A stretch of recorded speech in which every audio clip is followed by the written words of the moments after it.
I don't know who needs to hear this, but your life falling apart is your life falling together.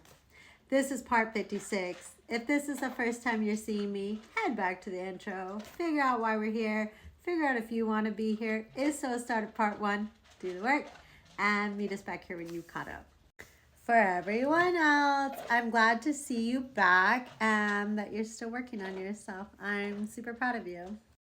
So we have all prayed at some point in our life for help in some sort of a way that you know you can't do something on your own and you need help from above. You pray life gets better. You pray you find happiness. You pray for wealth.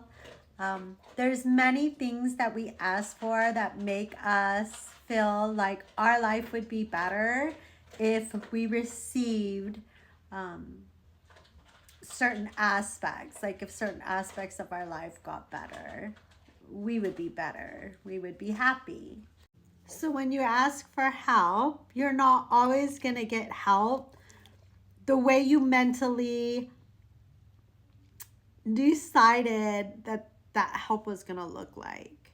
Sometimes our prayers are answered in ways that we don't see the benefit just yet.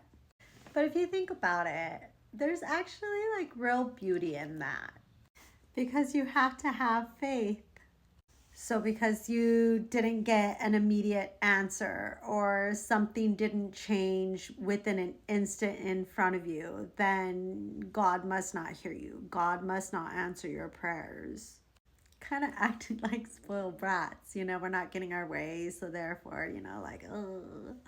Instead of having faith, instead of making the choice that you're going to keep stepping forward and you're going to keep working on yourself and you're going to keep doing good because you have faith that God is working in your favor and things are working in your benefit.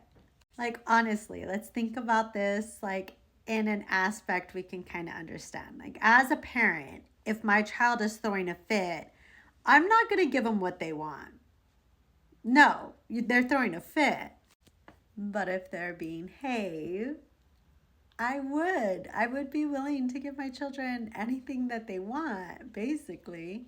So when you ask God for something or you ask for help and you don't immediately get what you want the way you think it should come in, and you start throwing a fit and acting ugly and saying and mentally thinking very ugly, awful things because you didn't get your way, yeah, you're holding yourself back.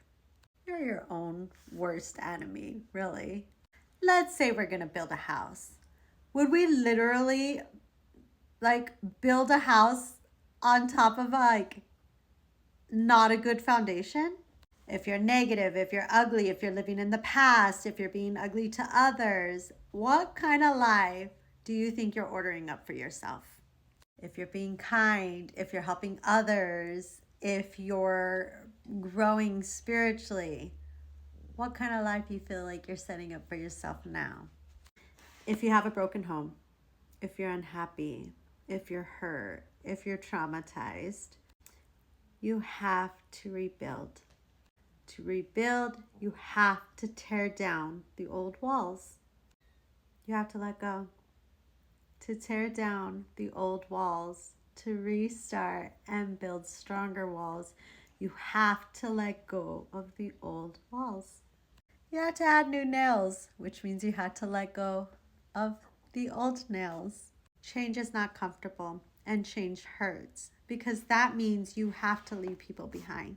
That means you have to leave situations behind. That means you have to put yourself first. That means you have to change. And not everybody, like I've said in the past, is ready for change themselves, wants to see you change, or is willing to stay a part of your life after you've changed. You're going to lose people, but you have to let go of the old nails. You have to tear down the old walls.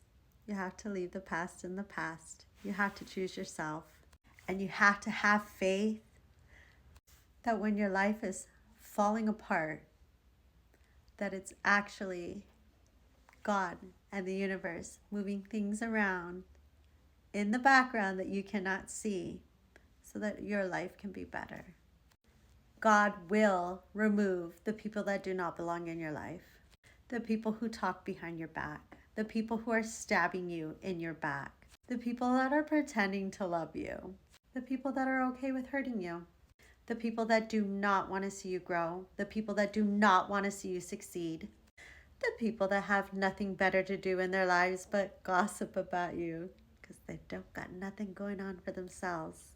So when you think that your life is falling apart because people, places, and situations are getting removed from your life, have faith.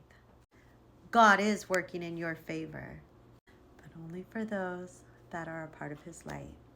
So as always, guys, choose to not be a shitty person. Choose to grow. Choose kindness. Choose love. Choose the light.